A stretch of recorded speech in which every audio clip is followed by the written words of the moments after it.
Bonjour à tous, voici la correction du travail de mathématiques sur la proportionnalité. Alors le premier exercice, on nous parle d'un certain nombre d'œufs et de leur prix en euros. Donc ici, pour vérifier s'il y a bien une situation de proportionnalité, on utilise la division pour trouver le prix d'un œuf. Donc je prends le prix en euros, 2,40 divisé par le nombre d'œufs. 2,40 divisé par 12. Regardez, j'ai la réponse ici. Ça donne 0,20. Alors sur la calculatrice, on peut trouver 0,2. Mais rappelez-vous, sur les nombres décimaux, on a dit qu'on pouvait toujours écrire un 0 à droite. Donc, un œuf, ici, quand j'en prends 12, ça me revient à 20 centimes l'œuf. Si j'en prends 20, je vais payer 4 euros. Regardez ici. 20 œufs plutôt, ça coûte 4 euros. 4 divisé par 20, ça donne 0,20. 20 centimes. Pour l'instant, j'ai 0,20, 0,20. Pour le moment, il y a une situation de proportionnalité. Mais ensuite, quand je fais 5,40 divisé par 30, 5,40 c'est le prix de 30 œufs. 5,40 divisé par 30, je trouve 0,18. Ça veut dire que quand j'en prends 30, ça me revient à 18 centimes l'œuf. Je continue. Si j'en prends 36, ça va me coûter 6,12 euros. 6,12 divisé par 36, ça fait 0,17. C'est encore moins cher. Si j'en prends 36, ça me reviendra à 17 centimes l'œuf. Donc, pour résumer, quand j'en prends 12, ça me revient à 20 centimes l'œuf. Si j'en prends 20, ça me revient à 20 centimes l'œuf. Si j'en prends 30, ça me revient à 18 centimes. Et si j'en prends 36, ça me revient à 17 centimes. Donc le prix n'est pas identique, il n'est pas pareil. Il change, il évolue différemment. Donc je ne peux pas prévoir et anticiper le prix de 50 œufs par exemple, ou 60. Parce que le prix évolue différemment, il change. Il n'est pas toujours le même. Donc, c'est ici la réponse est non. Ce n'est pas une situation de proportionnalité. Nous allons passer à l'exercice 2. Voici le tableau de nombres qui parle des tours de manège et de leur prix en euros. Ici, nous faisons la même démarche, les divisions. Je veux savoir le prix d'un tour de manège. Donc, je mets d'abord le prix en euros que je divise par le nombre de tours de manège. Dans la première colonne, je commence par le nombre du bas que je divise par le nombre du haut. 4 divisé par 2, ça fait 2. C'est-à-dire que si je fais 2 tours de manège, je fais payer 4 euros, ça me revient à 2 euros le tour, un tour. Si maintenant, je décide de faire 3 tours de manège, pardon. Ça va me coûter 6 euros. 6 divisé par 3 égale 2. Si je décide de faire plaisir à mes enfants, allez, 5 tours de manège. Le monsieur va me dire de payer 10 euros. 10 divisé par 5, ça revient à 2 euros le tour. Si je décide de faire encore plus plaisir à mes enfants, allez, je vous paye 7 tours de manège. Le monsieur me dit, c'est 14 euros. 14 divisé par 7 égale encore une fois 2. Pour le coup, ici, le monsieur, il n'est pas très sympathique, le responsable du manège, parce qu'il ne me fait pas de réduction. Si je prends 2 tours, je vais payer 4 euros, ça me revient à 2 euros le tour. Si j'en prends 7 tours, je vais payer 14 euros et ça me revient aussi à 2 euros le tour. Quoi qu'il arrive, le prix d'un tour ne change jamais. C'est toujours 2 euros, 2 euros. Et là, je peux prévoir, anticiper. Si le prix d'un tour de manège est de 2 euros, je peux me dire, tiens, dis donc, si j'en prends 10, 10 fois 2, ça fera 20 euros. Si je prends 15 tours de manège, je payerai 30 euros, 15 fois 2. Si je prends 20 tours de manège, 20 fois 2, je payerai 40 euros.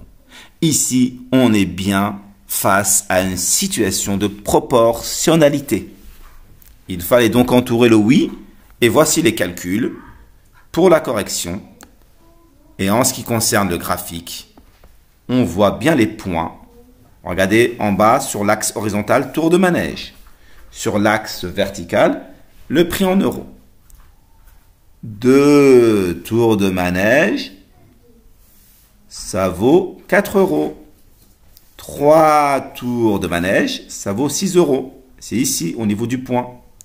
Là, regardez ce point, qu'est-ce qu'il me dit? Il me dit que 5 tours de manège valent 10 euros. Et ce point, 7 tours de manège, ça vaut 14 euros. Donc, j'ai fait ce graphique en commençant par ici, ce point-là, puis celui-ci, celui-ci et celui-là. Et à la fin, je l'ai prolongé et il passe par 0. Qu'est-ce qu'on a dit lors de notre précédente vidéo? Si le graphique est une droite, une ligne droite qui passe par 0, cela veut dire que c'est proportionnel. Il n'y a pas de zigzag ici, ce n'est pas une ligne brisée. Donc oui, situation de proportionnalité pour l'exercice 2. Exercice 3. Toujours la même démarche. Ici, on nous parle de sucettes et de leur prix en euros. Et je fais des divisions pour retrouver le prix d'une sucette. Alors là, dans la première colonne, on me dit que si j'en prends 4, je vais payer 1 euro. Donc le prix, toujours 1 euro divisé par le nombre de sucettes, 4 sucettes. Ça donne 0,25. Cela veut dire que si je prends 4 sucettes et je paye 1 euro, la sucette revient à 25 centimes. Le prix d'une sucette revient à 25 centimes si j'en prends 4. Si j'en prends 7, le vendeur me dit que le prix sera de 1,50 €. Donc, toujours le nombre du bas par le nombre du haut, 1,50 divisé par 7. Et là, observez bien, la sucette revient à 21 centimes. Donc, ce n'est pas le même prix. Et inutile de faire les autres calculs. À partir du moment où on trouve deux prix différents, cela veut dire que ce n'est pas proportionnel. Le prix n'est jamais le même à l'unité. Donc ici, le vendeur, il est plutôt sympathique, il nous fait des réductions. Si je prends 4 sucettes, ça me revient à 25 centimes la sucette. Si j'en prends 7, ça me revient à 21 centimes. Et je suis persuadé que si on fait les autres calculs, le prix de la sucette à l'unité va diminuer. Alors, avant de vous montrer le graphique, qu'est-ce qu'on doit constater? Une ligne droite passant par 0 ou une ligne brisée faisant des zigzags? Allez, je vous laisse regarder. Et là, nous avons une ligne brisée avec des zigzags. Regardez, tac, tac. Il y a des variations parce que le prix n'est jamais le même à l'unité.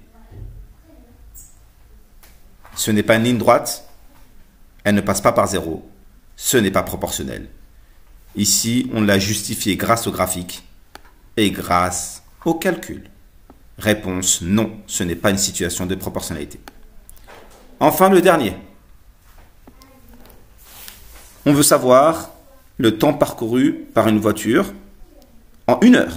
On nous a dit qu'en 2 heures, elle fait 184 km, en 4 heures, 368 km, et ainsi de suite. Et on veut savoir en 1 heure quelle est sa moyenne parcourue en 1 heure. Combien de kilomètres fait-elle? Donc, j'utilise toujours le nombre du bas que je divise par le nombre du haut. 184 divisé par 2, ça donne 92 km. La voiture en 1 heure, elle fait 92 km quand elle roule pendant 2 heures. Sa moyenne, c'est ça. On va voir, quand elle roule 4 heures cette voiture, est-ce qu'elle aura une vitesse supérieure à 92 km/h ou inférieure? 368 divisé par 4, ça donne encore 92. Quand cette voiture va rouler 5 heures, elle va faire 460 km. On divise 460 divisé par 5. On retrouve encore 92. Ça veut dire que sa vitesse ne varie pas. Elle roule à 92 km/h. Quand elle roule pendant 2 heures, elle roule à 92 km/h. Pendant 4 heures, 92 km/h. Pendant 5 heures, 92 km/h. Ensuite, quand elle roule 7 heures, 644 divisé par 7, encore 92.